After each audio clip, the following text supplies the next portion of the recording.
May mga taong hindi ka sinasaktan ng direkta, pero unti-unti kang nauubos. Hindi sila sumisigaw, hindi sila laging galit, pero pagkatapos mong makasama sila, pakiramdam mo parang may mali.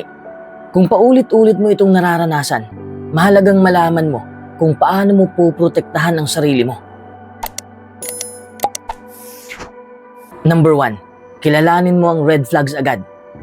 Isipin mo ito na parang maagang alarm, hindi para matakot ka, kundi para hindi ka na maulit masaktan. Kapag may narcissist na papasok sa buhay mo, hindi sila agad lalabas na masama. Madalas, sila pa nga ang pinaka-charming, pinaka-confident, at parang answer to your prayers. Pero doon mismo magsisimula ang bitag. Sa umpisa, mapapansin mo na sobrang bilis ng lahat. Parang kakakilala nyo pa lang pero lalim na agad ng usapan. Biglang ikaw na raw yung taong nakakaintindi sa kanila. Sasabihin nila, ikaw lang ang ganito sa akin. O, hindi ko to nasasabi kahit kanino. At dahil tao ka, syempre, mafa-flatter ka. Pero ang tanong, bakit sobrang bilis? Ang healthy connection, dapat may panahon. Ang narcissist, nagmamadali kasi gusto ka na nilang ma-hook emotionally. Mapapansin mo rin na sila lagi ang bida sa kwento.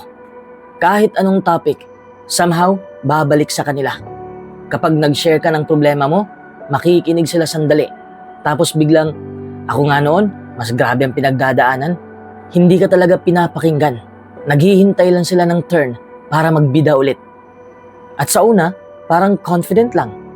Later on, mararamdaman mo na parang nawawala ka na sa sarili mong kwento. Isa pang red flag, sobrang papuri sa simula, pero parang may pressure.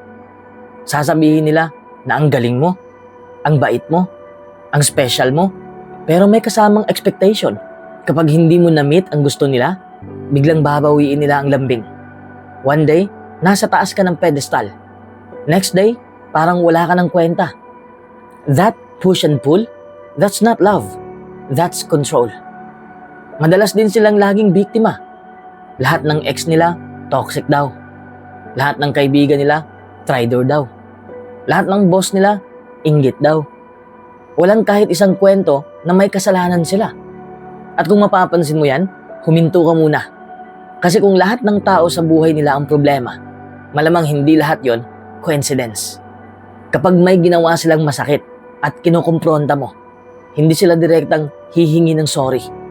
Sa halip, naririnig mo ang mga linyang, sensitive ka lang? Joke lang naman yun. Ba't mo kasi masyadong iniisip? Dito pumapasok ang gaslighting. Unti-unti kang magdududa sa sarili mong nararamdaman. Parang ikaw pa ang may mali dahil nasaktan ka. At ang pinaka-subtle pero pinaka-importante, ang pakiramdam mo after mo silang makasama. Hindi laging obvious sa words, pero sa katawan at emosyon mo, ramdam mo. Parang pagod ka kahit wala namang mabigat na ginawa. Parang kailangan mong mag-ingat sa bawat sasabihin mo. Parang kailangan mo laging patunayan ang sarili mo. Love shouldn't feel like walking on eggshells.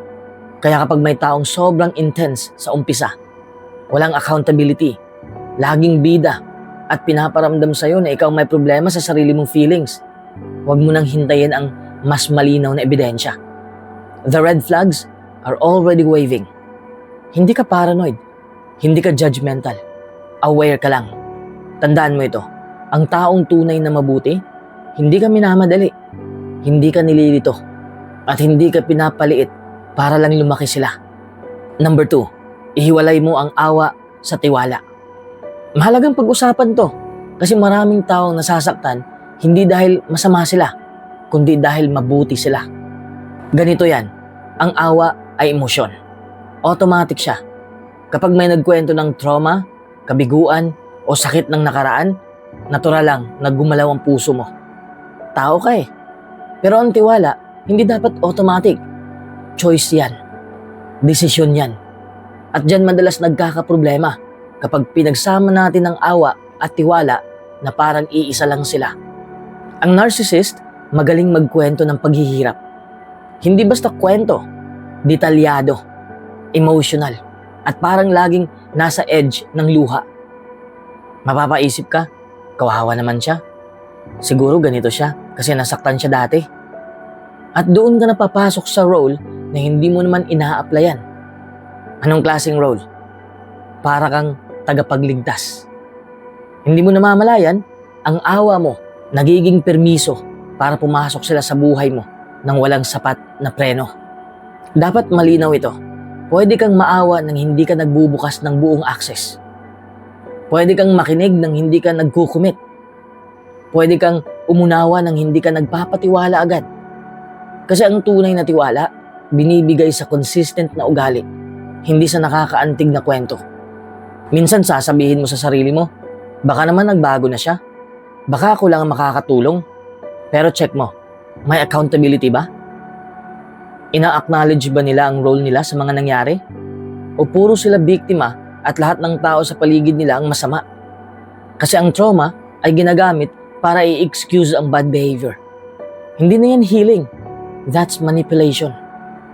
Mapapansin mo rin na kapag pinaghalo mo ang awa at tiwala, unti-unti kang nauubos. Ikaw ang laging umuunawa. Ikaw ang nag-a-adjust. Ikaw ang nagja-justify sa mga ginawa nila kahit masakit na. And somehow, kapag napagod ka, ikaw pa ang makukonsensya. That's the trap. Ginagamit ang awa mo para manatili ka kahit hindi ka na okay. Real talk, ang awa ay hindi kontrata. Hindi dahil naawa ka, may utang ka ng loyalty. Hindi dahil may trauma sila, obligasyon mo nang tanggapin ang disrespect. The trauma explains behavior, but it does not excuse it. Ulitin mo yan sa sarili mo kung kailangan. Kung healthy ang isang tao, maiintindihan nila kapag mabagal ka magtiwala. Hindi ka nila pipilitin. Sasabihin nila, okay lang, take your time. Ang narcissist, madalas nagmamadali. Kasi alam nila na kapag nagtagal at nakita mo ang patterns, mawawala ang kanilang kontrol. Kaya sa susunod na may taong magpapaawa, huminga ka muna. Makinig ka, oo, pero mag-observe ka rin. Tingnan mo kung tugma ang kwento sa actions nila. Kung consistent ba ang respeto. Kung may pagbabago ba o puro pangako lang. Awa is a feeling. Trust is earned. At tandaan mo ito, hindi ka masamang tao dahil pinili mong protektahan ang sarili mo. Hindi ka manhid dahil hindi ka agad nagtiwala. Matalino ka lang. Number 3, huwag kang mahook sa sobra nilang charm. Kasi ang sobrang charm, hindi laging green flag. Minsan, siya pa nga ang pinakadelikado. Sa umpisa, mapapansin mo agad. Ang gaan nilang kausap. Ang bilis mong matawa. Parang swak na swak kayo. Alam nila kung kailan tatawa, kailan pupuri, kailan tahimik lang, pero deep. Sasabihin mo sa sarili mo, grabe, parang matagal na kami magkakilala. At oo, minsan may ganun talaga. Pero minsan, hindi connection yan. Performance yan. Ang narcissist, hindi lang basta charming. Calculated ang charm nila. Binabasa nila kung ano ang gusto mong marinig.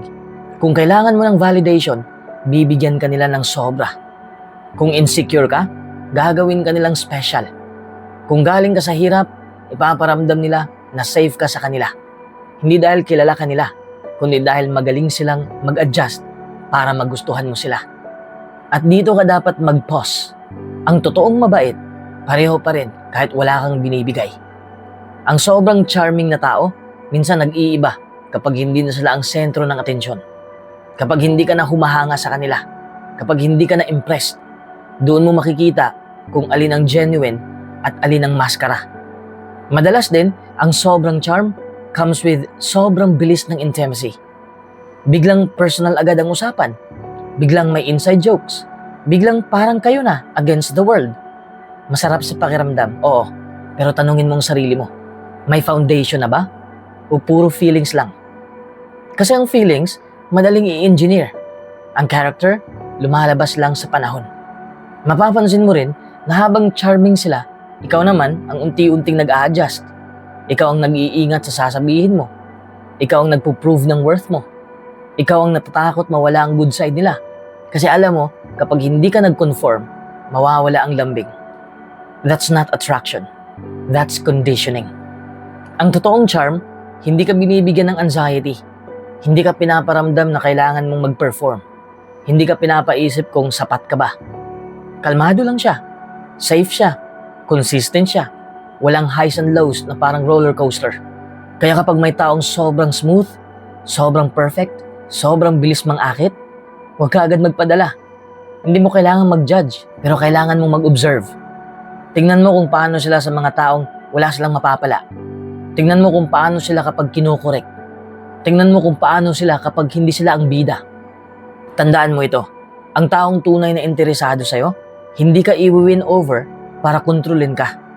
Kikilala muna siya, hihintayin ka, at igagalang ang pace mo. At kung may kutob kang parang too good to be true, pakinggan mo yan. Hindi ka negative, aware ka lang. Number 4, iwasan mo ang mga taong ayaw sa accountability. Kasi ang taong ayaw sa accountability, tahimik pero delikado yan. Hindi sila laging maingay, hindi sila laging halata.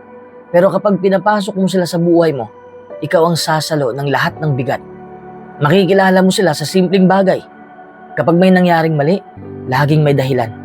Hindi niya sasabihin, kasalanan ko. Kundi, kasi ikaw naman eh.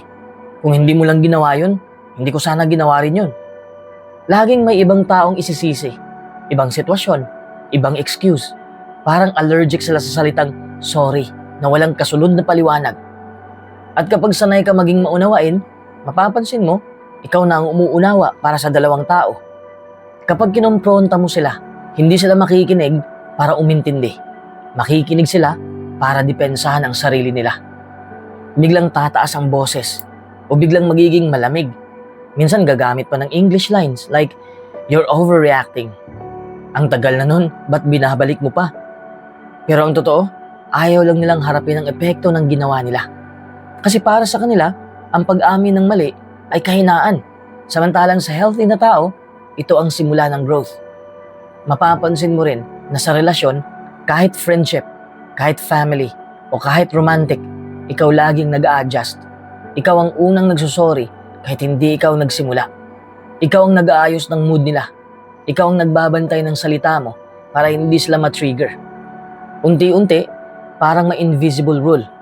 Ikaw ang dapat mag-ingat. Sila ang pwedeng magkamali. And that's not partnership, that's imbalance. Ang mas masakit, kapag nasaktan ka at nagpakatotoo ka, ikaw pa ang lalabas na kontrabida. Sasabihin nila, ang drama mo, ang bigat mong kasama, hindi ka marunong mag-move on. Sa halip na i-own ang ginawa nila, sisirain nila ang credibility ng feelings mo. That's not misunderstanding. That's emotional deflection. Importanteng tandaan mo ito. Ang taong may accountability, hindi perpekto. Nagkakamali rin sila. Nakakasakit din sila minsan. Pero ang kaibahan, kapag na-realize nila, humihinto sila. Nakikinig at nagbabago. Walang pa-victim, walang pa-excuse, walang ganito na kasi ako. Just honesty and effort. Kaya kapag may taong paulit-ulit na hindi umaamin ng mali, hindi natututo, at inuulit pa rin ang parehong behavior, huwag mo nang hintayin na magbago sila para umalis ka. Hindi mo trabaho ang turuan ng isang adult kung paano maging responsable sa sarili nilang actions. Real talk, kung ayaw nila sa accountability, gusto nila ng enabler, hindi ng equal. At kapag nanatili ka, ikaw ang unang magiging shock absorber. Ikaw ang magiging shock absorber ng lahat ng sablay nila. Piliin mo ang mga taong kayang magsabi ng, oo, nagkamali ako. Kahit masakit. Kasi ang ganyang tao, safe kasama. Hindi ka nila iiwan mag-isa sa consequences. Hindi ka nila gagawing masama para lang maging malinis ang konsensya nila. At tandaan mo ito, ang taong hindi kayang akuin ang mali nila, balang araw, ipapasan yan sa'yo. At hindi mo kailangang saluhin. Number 5, huwag kang maging tagasalo ng emosyon nila. Ang pagiging tagasalo ng emosyon ay hindi bigla-bigla. Dahan-dahan yan. Sa umpisa, parang simpleng pakikinig lang. May taong laging may problema, laging may pinagdadaanan, laging may emotional crisis. At dahil empathetic ka, dahil marunong kang umintindi, natural lang na sabihin mo, sige, makinig ako.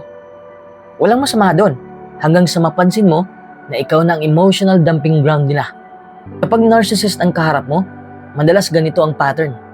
Sa tuwing masaya ka, biglang may problema sila. Sa tuwing may mahalaga kang gagawin, may emergency sa mundo nila. Parang laging may cloud na sumusunod sa kanila At somehow, ikaw ang ginagawang payong. Hindi sila humihingi ng tulong para gumaling.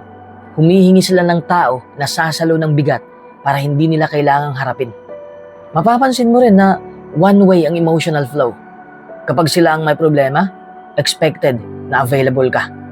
Dapat nakikinig ka, nagko-comfort, nag-assure. Pero kapag ikaw ang pagod, ikaw ang malungkot o may pinagdadaanan, biglang nawawala sila. O mas masakit, ibinabalik nila sa iyo ang problema. Ikaw nga ang mas malakas eh. Kaya mo yan. Hindi empathy yun. Convenience yun. Ang mas delikado, unti-unti mong ini-internalize ang emosyon nila. Kapag galit sila, kinakabahan ka. Kapag malungkot sila, feeling mo, kasalanan mo. Kapag hindi sila okay, parang trabaho mong ayusin ang lahat. That's emotional responsibility na hindi mo naman role. Hindi ka therapist, hindi ka punching bag, at lalong hindi ka emotional trash can. Kapag sinubukan mong mag-set ng boundary, halimbawa sabihin mong pagod ka o kailangan mo ng space, doon lalabas ang tunay nilang kulay. May guilt trip. Akala ko ba nandyan ka para sa akin? May drama. Wala na talaga akong ibang mapagkakatiwalaan kundi ikaw lang. At kung marupok ang boundaries mo, babalik ka. Kasi ayaw mong may masaktan. Pero hindi mo napapansin, ikaw na ang nasasaktan. Real talk, hindi mo kailangang saluhin ang emosyon ng ibang tao para maging mabuting tao. Ang healthy support ay may give and take. May respeto sa oras, lakas, at kapasidad mo. Kapag ang isang tao ay paulit-ulit na ibinubuhos sa'yo ang bigat nila pero walang effort na magbago, mag-heal, o humingi ng professional help, ginagamit ka na nila bilang emotional outlet. May difference ang pakikinig sa pagsalo. Pakikinig ay may limit. Ang pagsalo ay ikaw ang lumulubog para sila ang lumutang. At hindi mo obligasyon yon. Kaya matutong magsabi ng mga linyang tulad ng hindi ako emotionally available ngayon. Hindi ko kayang dalhin to mag-isa. Kailangan mo ng ibang support bukod sa akin. Hindi ka bastos. Hindi ka malamig. Nag-aalaga ka lang ng sarili mo. Tandaan mo ito. Kung palagi kang pagod pagkatapos mong makasama ang isang tao, may mali. Kung palagi kang sumasalo pero walang sumasalo sa'yo, may imbalance. At kung kailangan mong masaktan para lang manatili sila, hindi yan connection. Consumption yan. Number 6, kapag puro drama ang dala, umatras ka na. Kasi minsan, hindi naman sila masamang tao, pero nakakapagod silang kasama. May mga taong kapag dumating sa buhay mo, parang may dalang ulap. Hindi pa nagsisimula ang usapan, ramdam mo na agad ang bigat. Laging may problema, laging may kaaway, laging may crisis. At oo, lahat naman tayo may pinagdadaanan. Pero kapag puro drama ang dala ng isang tao at parang walang pahinga, doon ka na dapat mag-pause. Sa simula, iisipin mo, baka face lang, baka kailangan lang niya na makikinig. Kaya nandyan ka, you show up, you listen, you understand. Pero mapapansin mo, paulit-ulit ang kwento. Pero walang solusyon, walang accountability, walang growth. Parang umiikot lang kayo sa parehong eksena. Ibang araw lang. Ang problema sa narcissist o kahit sinong emotionally toxic, ang drama ay hindi aksidente. Ginagamit nila yung tool. Kapag may gulo, sila ang sentro. Kapag may crisis, sila ang bida. Dahil sa drama, nakakakuha sila ng atensyon, ng simpatya, at ng kontrol. Habang ikaw, unti-unting napupunta sa role na taga-ayos, taga-salo ng emosyon na hindi mo naman nilikha. Minsan mapapansin mo rin na kapag tahimik ang lahat, sila mismo ang gumagawa ng problema. May hahanaping issue, may bubungkalin sa nakaraan, may sisimulang misunderstanding. Kasi kapag walang drama, wala silang fuel. Calm feels boring to them. Peace feels uncomfortable. At kung ikaw ang taong gusto ng tahimik na buhay, mauubos ka talaga. I-check mo rin ang sarili mo pagkatapos mong makasama ang taong yan. Pagod ka ba kahit wala namang ginawa? Mabigat ba ang pakiramdam mo? Parang kailangan mo ba ng recovery time? That's your nervous system talking. Hindi ka OA. Hindi ka mahina. Your body is telling you something your mind is still trying to deny. Ang mahirap, may guilt. Sasabihin mo sa sarili mo, kawawa naman siya kung iiwan ko. Paano kung ako lang meron siya? Pero real talk, hindi mo trabaho ang ayusin ang buhay ng ibang tao. Hindi ka therapist, hindi ka savior, at lalong hindi mo obligasyon na isakripisyo ang mental health mo para lang may masalo silang emosyon. Yes, healthy people deal with problems, but they also know when to pause, when to reflect, and change. Drama-driven people, they recycle chaos. Same issues, same reactions, same excuses. Walang forward movement. And if you stay too long, you won't just witness the drama. You'll be part of it. Kaya kapag napansin mo na ang isang tao ay laging may gulo, laging may emergency, laging may kaaway, at laging ikaw ang sumasalo, umatras ka na. Hindi galit, hindi paliwanag, just distance. Just boundaries. Just choosing peace. Tandaan mo ito, ang kapayapaan mo ay hindi selfish. Ang pag-alis sa drama ay hindi pagtalikod. Self-respect ang tawag dyan. Number 7, huwag kang maghabol ng validation. Yan ang isa sa pinakadelikadong bitag. Kasi hindi mo namamalayan, habang naghahabol ka ng approval, unti-unti mong iniiwan ang sarili mo. Kapag sanay kang humanap ng validation sa ibang tao, madali kang mahila ng narcissist. Bakit? Kasi sila ang may kontrol sa papuri at pagtanggi. Sa umpisa, ibubuhos nila lahat. Compliments, attention, ikaw lang ang ganito sa akin, ang swerte ko sa'yo. Para kang nasa spotlight. You feel seen, you feel chosen, at doon ka na masasanay. Pero biglang may araw na malamig na sila. Biglang kulang ang reply. Biglang parang may mali kahit wala ka namang ginawang masama. At ang unang reaksyon mo, anong nagawa ko? Paano kung may babalik yung dating version nila? Diyan nagsisimula ang habol. Hindi dahil mahal mo sila, kundi dahil hinahanap mo ulit ang pakiramdam na validated ka. Ang masakit, habang naghahabol ka, mas lalo kang nagiging maliit. Nag-a-adjust ka ng tono. Binabago mo ang opinion mo. Pinapatahimik mo ang instincts mo para lang hindi sila mawala. At kahit may ginagawa silang mali, ikaw pa ang nagsasorry. Kahit deep inside, alam mong hindi ikaw ang problema. That's not love. That's conditioning. Ang narcissist, hindi nagbibigay ng validation para magpatatag ka. Ibinibigay nila yon para maging dependent ka. Kapag alam nilang kailangan mo ang approval nila para makaramdam ng worth, hawak ka na nila. One compliment can keep you hooked. One cold treatment can make you anxious. That emotional roller coaster, that's intentional. Kaya ang tanong, saan ba nanggagaling ang self-worth mo? Kung sa labas, sa papuri, sa atensyon, sa pagiging enough para sa iba, laging may kapangyarihan ng ibang tao sa'yo. Pero kapag galing sa loob, kahit mawala ang validation nila, buo ka pa rin. Hindi ka mababasag dahil hindi ka pinili, hindi ka pinuri, o hindi ka sinagot. Hindi ibig sabihin nito na hindi ka natatanggap ng compliments. Iba yon. Ang kaibahan, hindi ka nagutom. Kapag may puri, salamat. Kapag wala, okay lang. Hindi ka na nag-a-adjust ng values mo para lang ma-approve. Hindi ka na nagsasettle sa crumbs of affection. At kapag hindi ka na naghahabol ng validation, may napapansin kang mahalagang bagay. Lumalabas ang totoong ugali ng tao. Kasi kapag hindi ka eager mag-please, hindi ka nila madaling manipulahin. Hindi ka madaling is-silent treatment. Hindi ka madaling takutin ang pagkawala nila. Suddenly, balanced na ang power. Kaya sa susunod na maramdaman mong gusto mong patunayan ang sarili mo sa isang tao, huminto ka muna. Tanungin mo ang sarili mo, kailangan ko ba talaga to? O gusto ko lang maramdaman na mahalaga ako? Dahil ang totoo, mahalaga ka na kahit walang pumapalakpak. Tandaan mo ito, kapag buo ang validation mo mula sa loob, walang narcissist na may kayang kontrolin ang emosyon mo. Number 8, huwag kang pumatol sa gaslighting. Kasi hindi siya suntukan, kundi mind game. At kapag pumatol ka, kahit gaano ka katalino o kahit gaano ka ka-aware, ikaw pa rin ang mapapagod. Ang gaslighting, hindi yan laging sigawan o tahasang kasinungalingan. Madalas, banayad lang. Parang simpleng linya na, hindi ko naman sinabi yan. Kahit klaro sa alaala mo. O grabe ka mag-isip, iba ang ibig kong sabihin. Kahit ramdam mong may mali. At dahil mahalaga sa'yo ang koneksyon, magsisimula kang magduda sa sarili mo. Baka nga, mali lang ako. That's where it starts. Kapag pumatol ka sa gaslighting, automatic kang pumapasok sa debate na hindi patas. Kasi ang goal nila ay hindi hanapin ang totoo, kundi guluhin ang realidad mo. Habang ikaw naghahanap ng linaw, silang naghahanap ng control.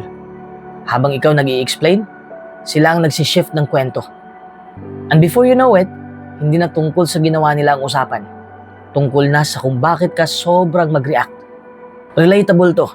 May sinabi silang masakit. Sinabi mo na nasaktan ka. Tapos ang sagot sa'yo, ba't ka ganyan? Ang OA mo? Biglang ikaw na ang issue. Hindi na yung disrespect. That's gaslighting. Hindi nila ina-address ang pain mo. Binubura nila ito. Kapag pumatol ka, mapapansin mo na paulit-ulit mong pinapaliwanag ang sarili mo. Iisa lang ang punto mo, pero parang hindi ka pa rin naiintindihan. O ayaw ka talagang intindihin. Kasi kung iintindihin ka nila, mawawala ang advantage nila. Kaya kahit gaano ka ka-logical, hindi logic ang laban dito. It's psychological. Ang hindi pakikipagpatol ay hindi kahinaan. Strategy yan. Kasi sa sandaling tumigil ka sa pagpapaliwanag, nawawala ang gasolina ng gaslighting. Hindi mo kailangang patunayan ang nararamdaman mo. Kung nasaktan ka, nasaktan ka. Period. Hindi yun opinion na pwedeng i-vote kung totoo ba o hindi. Minsan ang pinakamalakas na sagot ay katahimikan. Ganito ang na-experience ko. Blah blah blah blah. Tapos stop. Walang debate. Walang defense speech. Kapag pinilit pa rin nilang baluktutin ang kwento mo, that's your cue. Not to argue, but to step back. Distance is clarity. Pakinggan mo rin ang katawan mo. Kapag pagkatapos ng usapan ay confused ka, drained ka, at parang ikaw ang may kasalanan kahit malinaw sa umpisa, malaking sign yan. Healthy conversations may be uncomfortable, but clear. Gaslighting conversations leave you questioning your sanity. Tandaan mo ito, hindi mo kailangang manalo sa argumento para manalo sa buhay mo. Minsan panalo ka na sa moment na pinili mong hindi pumatol. At isa pa, ang taong tunay na may malasakit, hindi ipaparamdam sa'yo na baliw ka dahil may naramdaman ka. Hindi nila babaligtarin ang realidad para lang umiwas sa accountability. So kapag naramdaman mong binubura mo ang karanasan mo, huwag kang lumaban sa laro nila. Lumabas ka sa board. Clarity comes when you stop engaging in confusion. Number 9, limitahan mo ang contact. Low contact or no contact kung posible. Ang low contact or no contact ay hindi pagiging cruel. Ito ay survival strategy. Kapag may narcissist sa buhay mo, kahit gaano ka kabait, may point na hindi mo na kayang i-handle ang drama, manipulations, at gaslighting araw-araw. Parang constant na stress. Lahat ng decisions mo, lahat ng feelings mo, nagiging battleground nila. Dito pumapasok ang konsepto ng low contact o no contact. Hindi mo kailangan tuluyang mawala sa mundo nila, lalo na kung may trabaho o pamilyang involved. Pero pwede mong limitahan ang access nila sa emosyon mo. Low contact means controlled interaction. Pinipili mo kung kailan at paano ka makikipag-usap. Hindi ka na available 24/7. Hindi ka na agad tumatanggap ng messages na drama-laden. Hindi ka na nagbibigay ng immediate reaction sa bawat post o comment nila. Sa umpisa, medyo mahirap kasi natural lang sa'yo na tumugon. Pero kapag nasanay ka, mas mapapansin mo ang peace of mind na bigay nito. Ang no contact naman is complete emotional cutoff. Wala ka nang dapat sagutin sa calls o kahit social media interactions. Parang protective bubble mo lang. Hindi ka nagre-react, hindi ka nagpapa-apekto. At dito mo talaga mararamdaman kung gaano ka kalakas at gaano kalinaw ang buhay mo kapag hindi ka nakikipag-engage sa toxicity ng ibang tao. Alam ko relatable to. May times na naiisip mo, pero baka kailangan pa rin niya ng tulong. Baka masama ang mangyari kung iwasan ko siya. Ganito yan, hindi mo responsibilidad ang pag-ayos ng narcissist. Ang responsibilidad mo ay ang protektahan ang sarili mo. Kapag pinili mong limitahan ang contact, ito ang paraan mo para hindi ka na ma-drain emotionally. At oo, may guilt na mararamdaman mo sa umpisa. Para bang sinasabi mo sa sarili mo, ako na ang selfish? Pero tandaan mo, self-care is not selfish. Kapag pinili mong lumayo, pinili mo ring magkaroon ng clarity, ng kalayaan, at ng chance na lumaki emotionally. Kung hindi mo itatayo ang walls na ito, sila ang magtatayo ng boundaries mo at mas makakaramdam ka ng frustration at sakit. Ang kagandahan ng low or no contact, ay hindi mo kailangang ipaliwanag sa kanila. Hindi ka nag-justify. Hindi ka nagipagtalo. You simply decide what's healthy for you. Sa bawat limit mo, pinipili mo ang peace over chaos, freedom over manipulation. At tandaan mo, hindi ka nag-iisa sa process na ito. Maraming nakaranas. At habang lumalayo ka, mas lumilinaw kung ano talaga ang dapat manatili sa buhay mo. Ang ultimate goal? Emotional na kalayaan at inner peace. Number 10, huwag kang pumasok sa power struggle. Ito ang tricky part. Madalas kasi naiisip natin na kapag may conflict, kailangan nating ipaglaban ang tama. Pero sa narcissist, ibang laro to. Para silang mga master ng power struggle. Hindi mo lang tinatalo ang argument nila, kundi gusto nilang kontrolin ang emosyon mo, reactions mo, at sa huli, buong buhay mo. Kapag nakapasok ka sa ganyang laban, kahit feeling mo justified ka, ang goal nila ay panatilihin kang stressed, reactive, at emotionally dependent. Parang chess game. Parang chess game na sa bawat move mo, may counter move sila na naglalagay sa'yo sa defensive. Ang tensyon ay parang droga nila. Hindi nila kailangang manalo sa punto. Sapat na nasa ilalim ka ng kanilang drama. Minsan magsisimula lang sa maliliit. Isang joke, isang sarcastic comment, o simpleng disagreement. Pero biglang dadami at dadami pa. Hanggang sa mapapaisip ka na parang lahat ng mali ay sayo na. Habang sila naman ay perfect. Kapag nagagalit ka at nagre-react, boom! Panalo na sila emotionally. Nahook ka na sa kanilang laro kahit hindi mo gusto. Ang pinaka-relatable example, imagine may kausap ka na kahit mali ka sa simpleng bagay, pipilitin ka nilang mag-justify, magpaliwanag, at mag-defend hanggang sa mapagod ka. Sa social media, text, o kahit sa office, madali silang magpatakbo ng emotional tug of war na parang ikaw ang may problema. Kahit anong gawin mo, hindi sila satisfied.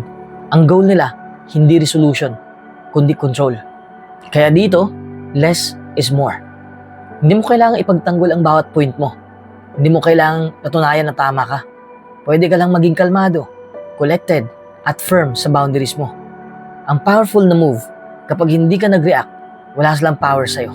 Parang magic, ang frustration nila, hindi mo problema. Unti-unti, mawawala ang gana nila sa laro. Isa pang tip, practice saying, okay, noted, I hear you, but I don't want to argue. Parang simpleng linya lang. Pero sa narcissist, nakaka-frustrate na to. At yan mismo ang sign na hindi ka nila makukontrol.